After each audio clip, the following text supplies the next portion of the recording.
श्री स्वामी समर्थ. मकर राशीसाठी August महिना सामान्य फलदायी ठरू शकतो. नोकरी करणाऱ्यांसाठी चांगला काळ व कौटुंबिकदृष्ट्या काही चढ उतारांचा असणार आहे.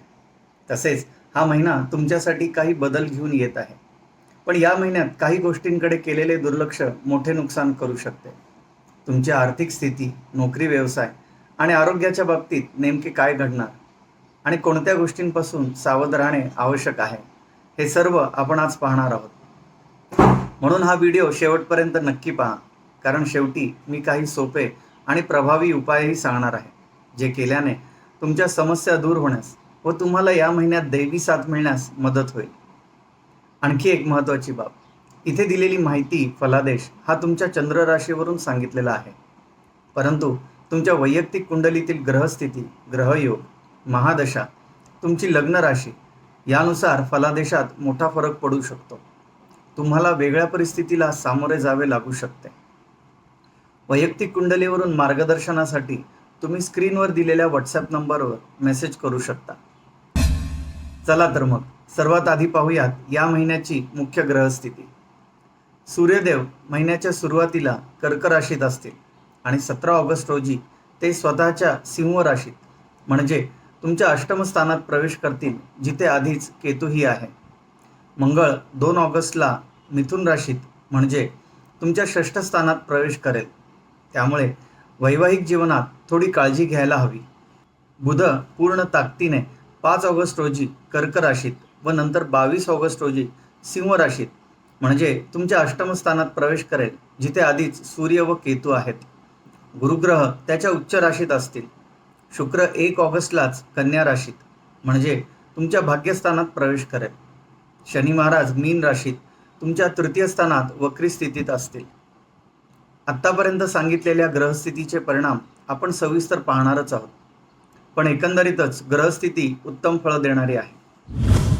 आता पाहूयात नोकरी, व्यवसाय आणि आर्थिक स्थिती.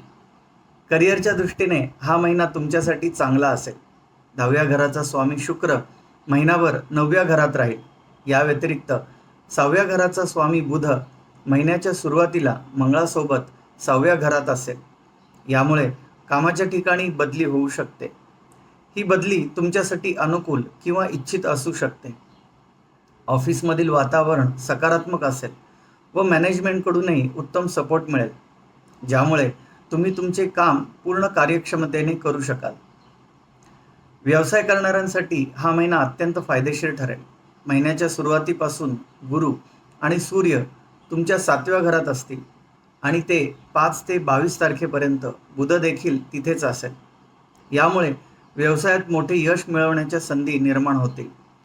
तुम्हाला अनपेक्षित यश मिळेल. जर तुम्ही तुमचा व्यवसाय वाढवू इच्छित असाल तर हा महिना अनुकूल परिणाम देईल.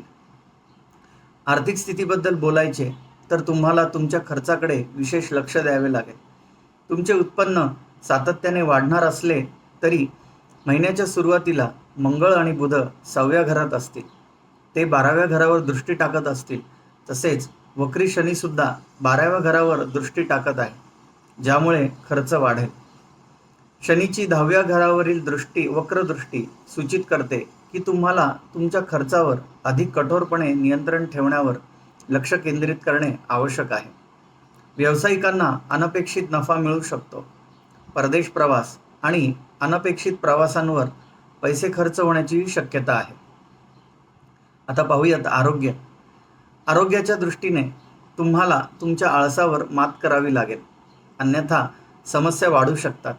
महिन्याच्या सुरुवातीला मंगळ आणि बुध 6व्या घरात असतील आणि केतू महिनाभर 8व्या घरात राहील. यामुळे पाईल्स किंवा फिशरच्या समस्याही उद्भवू शकतात. खास करून 17 तारखेला सूर्य देखील 8व्या घरात प्रवेश करून केतूशी युती करेल. त्यानंतर काही समस्या आणखी वाढू शकतात. तसेच त्वचेच्या किंवा डोळ्यांच्या समस्याही त्रासदायक ठरू शकतात. प्रेमसंबंधांसाठी हा महिना अनुकूल परिणाम घेऊन येईल, कारण पंचम स्थानाचा स्वामी शुक्र महिनाभर 9व्या स्थानात राहील, ज्यामुळे तुमचे प्रेम वाढेल. तुम्ही जोडीदारासोबत लांबचे प्रवास किंवा ट्रिपलाही जाऊ शकता आणि बराच वेळ एकत्र घालवाल.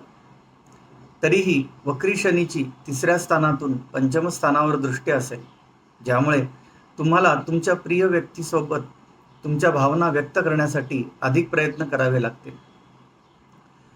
विवाहित व्यक्तींसाठीही हा महिना अनुकूल असेल. तुम्हाला जोडीदाराकडून उत्तम साथ व मार्गदर्शन मिळेल. ते तुम्हाला व्यावहारिक सल्ला देतील. ते तुम्हाला तुमच्या जबाबदाऱ्या पार पाडण्यासही मदत करतील. तुमचे वैवाहिक जीवन अधिक चांगले होईल. कौटुंबिकदृष्ट्या हा महिना थोडा चढ उतारांचा असण्याची शक्यता आहे, कारण राहू महिनाभर तुमच्या 2ऱ्या घरात असेल. 6व्या घरात असलेला मंगळ तुमच्या 12व्या आणि 1ल्या घरावर दृष्टी टाकेल, ज्यामुळे काही बाबतीत तुमची आक्रमकता वाढू शकते. मंगळ तुमच्या 4थ्या घराचा स्वामी देखील आहे, ज्यामुळे तुमच्या आईला आरोग्याच्या समस्या जाणवू शकतात. कुटुंबात मालमत्तेवरून वाद निर्माण होऊ शकतात. तुम्ही या समस्यांपासून सावधगिरी बाळगली पाहिजे. तरीही शुक्राची 3ऱ्या घरावरील दृष्टी तुमच्या भावंडांना आर्थिक लाभ मिळवून देईल आणि ते तुम्हाला पाठिंबा देतील. यामुळे त्यांच्यासोबत तुमचे चांगले संबंध टिकून राहतील. महिन्याच्या उत्तरार्धात 17 तारखेपासून जेव्हा सूर्य तुमच्या 8व्या घरात प्रवेश करेल, तेव्हा वडिलांना काही आरोग्याच्या समस्यांना सामोरे जावे लागू शकते. त्याकडे लक्ष देणे आवश्यक आहे. आता पाहूयात उपाय. तुम्ही दररोज शंकराची पूजा करावी. शुक्रवारी देवी दुर्गेची पूजा करावी. शनिवारी दिव्यांग व गरजू व्यक्तींना भोजन द्यावे. एकंदरीतच मकर राशीसाठी ऑगस्ट महिना मध्यम स्वरूपात अनुकूल असेल. करिअर, नोकरीत मेहनतीचे फळ मिळेल. व्यावसायिकांना काही मोठ्या धनलाभाच्या संधी आहेत. प्रेमसंबंध आणि वैवाहिक नात्यासाठी हितावह असेल, परंतु आईच्या व तुमच्या आरोग्याची काळजी घ्यायला हवी. तुमचे दर महिन्याचे राशी भविष्य तसेच इतर ज्योतिष, धार्मिक, आध्यात्मिक माहितीपर व्हिडिओ पाहण्यासाठी चॅनलला आत्ता सबस्क्राईब करा. व्हिडिओला नक्की लाईक करा आणि मकर राशी असलेल्या तुमच्या मित्रमैत्रिणींना किंवा परिवारातील व्यक्तींसोबत हा व्हिडिओ नक्की शेअर करा. भेटूया पुढील व्हिडिओमध्ये. सुहास दाणी, स्वामी ज्योतिष केंद्र.